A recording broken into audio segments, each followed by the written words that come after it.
Dexter: A Whistle Sin, Episode 3, Tell Miami Vice, and this episode is pretty much part 2 of Episode 2 because it ends off where Dexter says to himself, like, this is the victim, this is the victim, this is the victim, this is the victim that I want. This is victim number 2, this drug lord who has killed too many people under his name.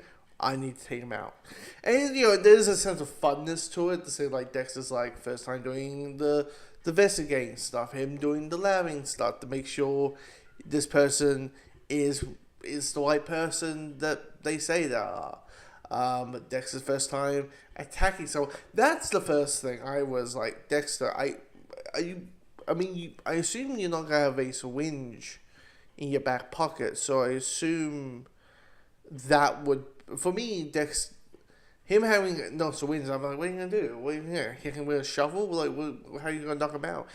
And it's just a simple thing of, okay, I'm just gonna strangle this guy to strangle this guy passing out, which equals so much mess, so much chaos, so much everything, which leads off with this really well done. I will say this with Patrick Gibson, who plays Dexter. The first episode, I was like, I don't know, I'm not really buying him being like the same, being the younger version of this character. But this episode alone, like, he's able to be like the sociopath version. He's able to be like the social person version of it. Like, the whole subplot of Deborah is trying to be hip and cool with her netballing team. Volleyball, her sports team, and she said, like, let's go watch a horror movie at my house and I'll have some coke, and Dexter's like, how are you gonna get some coke? You know what, I'll make some, and I'll make some fake ones, basically the ones that are gonna kill you, but it has all the ingredients and all the stuff that's going to, basically I'm just gonna give them a sugar high versus a full on overdose. So, and the moment, but what happens is Dexter's just there at the beginning of the party, and one of her friends or one of her teammates goes to say, "Hey, Dexter, you want to have a sniff? You want to have a go?"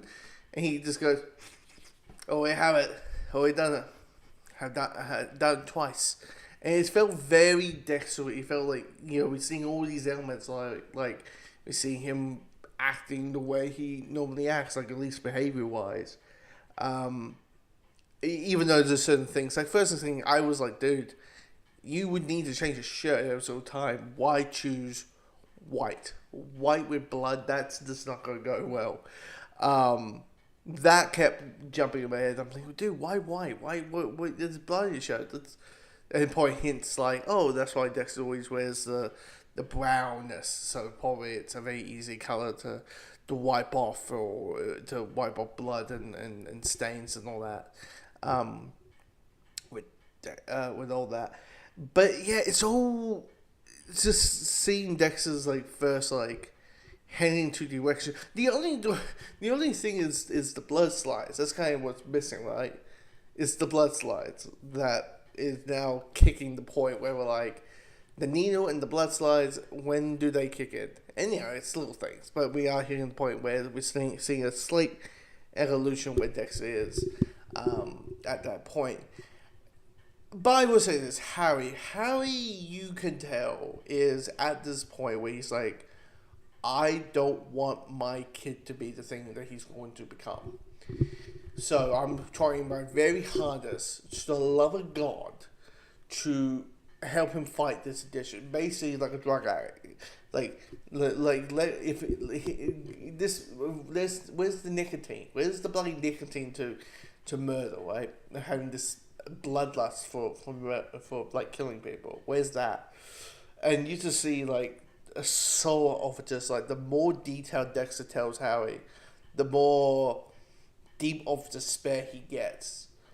The more, like, deep into the pit he goes, to the point that you can kind of see, if we do go to season 2 where we do Dexter, Harry walks in and Deborah, and walks in, Dexter doing his thing, and throws up and has this like, what did I make? What did I do?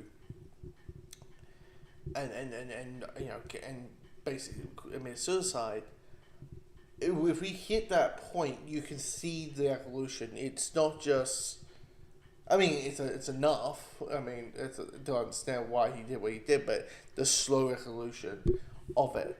Now, with the flashbacks, it is now Harry and Laura Moser, Dexter's mother, a biological mother, working together to stop this crime boss. And I was like, oh, cool. It's like, you know, seeing them working together, and that's kind of neat. Of course, there's going to be a slow bond of a relationship bond going on in there. I don't like. Did anyone like the moment we saw shipping containers? We were like, are we doing this right now? Where's the kids? Because that's the thing. I was like, wait, where are the kids? Did they get that kids? Maybe they got the kids and going and making it horrible and make force the kids to seeing their mother with a chainsaw. I literally saw where a shipping chainsaw. I literally made a like a chainsaw sound effect, knowing where it was around the corner. I'm curious how they handle that. Like, do we see? You know what's going to be heartbreaking? If we see the point of view of, because here's the thing, you don't want to literally see chainsaw going through and take a baby crying for 5 minutes, and it's probably going to be the most bleak scene of the entire show, or this entire season at least, when that comes along. But that's probably going to come along around like halfway through. Because I wouldn't be shocked by it. Next episode, it'll be more about the romance, and then probably episode 5, probably halfway through, that's when Dexter, you know, Harry walks in and there's blood everywhere, and Dexter is in the Dexter's in the pool of blood and so forth. But anyway, and leaving a little boy behind, but he'll be fine. It's not like he'll be the actual killer or anything along those lines. We have a more glimpse of a bad guy that's involving the kidnapping of a judge's child, and it clearly hints that kid's dead.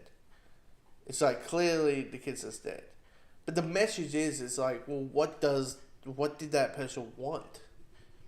What did that child... That's a good question. What is the motive? Like, what's the motive of chopping a finger and then to form murder the person? Like, why... There's no why. Except the idea of like, hey, I can do it because... This episode includes the introduction of Greta. Greta walks in, is one of those situations where like the character at that young age is the character. Even though it's just all jokes about like her saying I don't date colleagues, and it's like funny, and you will, and it's to Angel, which it's funny because she, but then, well, at least by season 7, because she dies at the end of season 7, she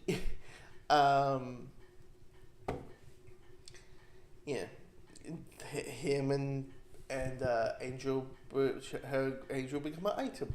So it's gonna be quite. It's kind of funny with those little jokes. I think it's a little bit touchy. No fan service when you have the thing happening, and a character says, "I don't do this," but you know that is gonna be the case in the future. There's a little bit of humor in there. Also,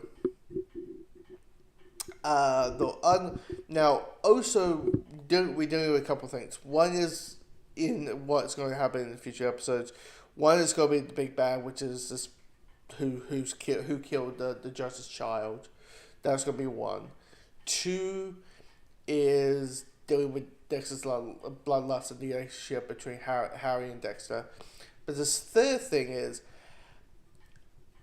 is you don't just have a body plot, but my guess is also them explaining why Dexter is choosing the ocean versus a lake. My guess that's probably what they did with the hand floating in the lake. It's just hinting that, Dexter needs to move. He needs to get a boat. He needs to get some paper bags, and he needs to throw them into the middle of the ocean. Clearly, my guess the hint is that the Bayhar Butcher situation that happened in season 2 was not the first time that people started to savage Dexter's art pieces. That. You know what's funny about Dexter? Like, you know how he's social awkward? Hello, social awkward guy. Outside the killing part, I'm watching Dexter when he's like talking to this girl who clearly is into her. Clearly is into him. She's like, he's weird, but he's like hot weird. He's cute weird. Like, he's that kind of weird.